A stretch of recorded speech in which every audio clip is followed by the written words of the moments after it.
Like, these chickens are not afraid at all, right?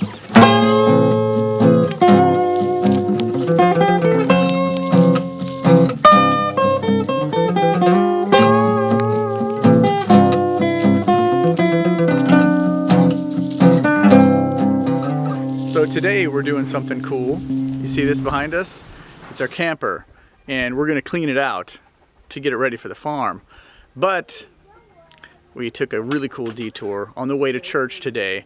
We went to a different church, one that my wife went with a group with, down to the border to check out firsthand the refugee and the border issue going on with, you know, all the people from multiple countries. I think the one group they were working with was like 35 something countries represented doing that. So look, there's lots of problems down there, kids being separated from their families. There is issues going on with sex trafficking and drugs going on, but look, the majority of the people are just trying to you know, flee for their lives and have a better place here. But you know, way cool stuff my wife's doing.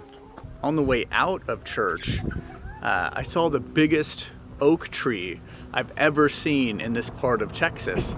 It's just amazingly big, just absolutely beautiful. And it's one of those ones that, you know, the leaves kind of morph into each other, post oak, blackjack, until you're like, oh my goodness.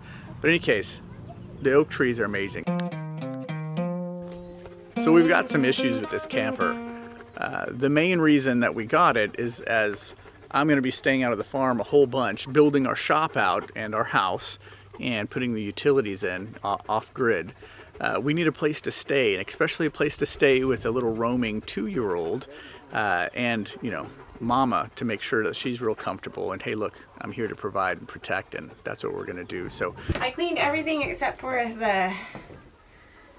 I didn't do the inside of the stoves, the inside of the fridges, or any insides except insides of the cabinets. And I wiped down every single wall, like everything except for the ceiling. I didn't wipe down. Everything else has been wiped down. I might have been outside playing with baby girl and trying to get some recording, but I don't know what I'd do without you. Thank you. I love that woman. Clean. Paid about $3,300 for it, I think, if I remember correctly. It's about a 28-foot pull behind camper.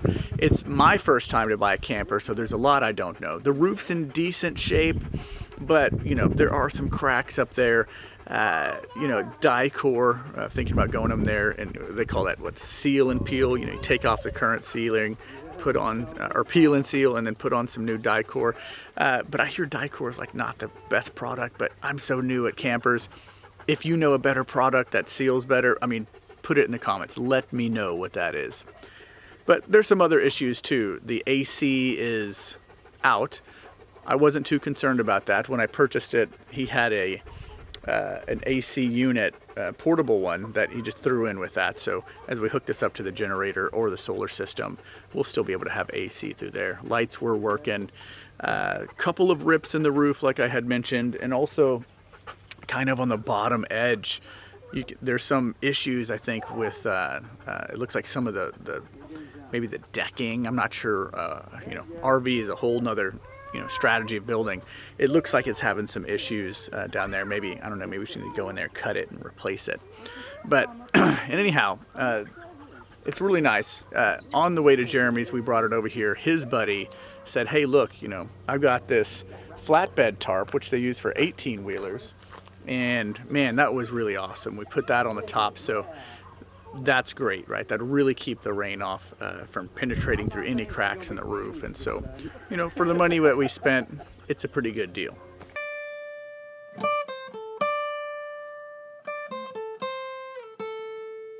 Considering I was going over to look for a few months for campers to purchase, and we did end up finding this one off Facebook. And I was at one place, and we looked at, or I walked in the camper, and of course you just get hit with this mold and mildew smell, and I just can't hang with that. So this one's doesn't have any of that at all. So major plus there. So I asked him, I'm like, hey, look, is there any water damage? He said, oh, well, there was, but we fixed it. The guy who actually did the work happened to be from Honduras, so I'm talking to him in Spanish. He's like, look, all I did, man, was like straighten out the slide. So we're in there and I'm talking to the owner of the shop selling it to me, and I'm like, so there's no water damage, right? And he's like, no. And I look over and I put my hand right there on the slide. Inside of it, there's a mushroom coming out.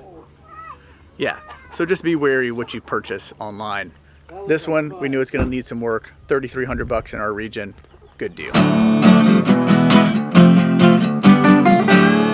So what I found out that's just super cool is teaching permaculture, you just make relationships.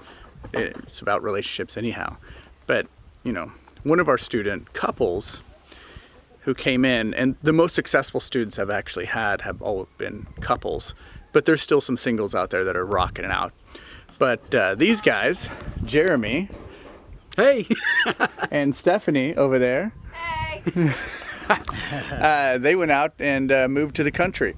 So Jeremy's doing some really cool stuff though. He's got some, you know, chicken tractors going on. But when we start talking about alternative feeds, come and check this out.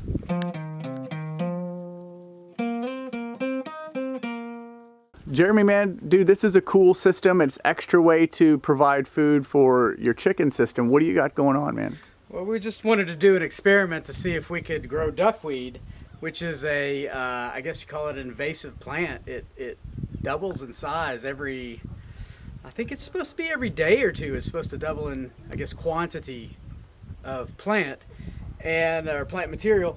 And so we just we threw together some cinder blocks and some pavers under there just to make it kind of a makeshift pond.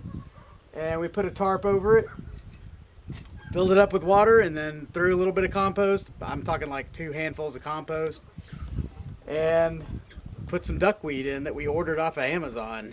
And it's done really well. It's over the summertime it produced maybe a couple, 3 cups of duckweed a day that we could give to the chickens, and they really eat it like candy. So yeah, we in permaculture, we love working with native plants, but we're not afraid of hardworking immigrants, even if they're called invasives, right? Right. So we can work with these guys and use their prolificness. It's a great permaculture plant for extra feed.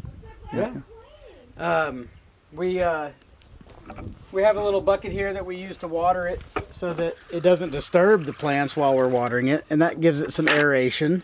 So there's holes on the bottom of that bucket? Yes, there's holes down there, and as it fills up, it just seeps in. And, you know, you can just come in here and scoop some out. It's a little thin right now because we're coming up into winter time, but, you know, I can take a handful of it like this, and I found that if I bring that to the baby chickens, they'll eat it off my hand and get real acclimated to me. Now they'll come right up to me, and you know, they'll kind of peck me hard now. But it's been fun.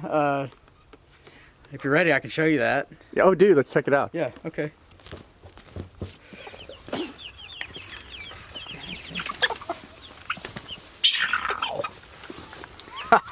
So it's a little bit of pain right now, but so it's really better for when they're small.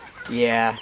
And I think what you were telling me when you were showing me the other day, the system that one of the like these chickens are not afraid at all, right, of humans. And so I remember this guy, Faithful named him Carister.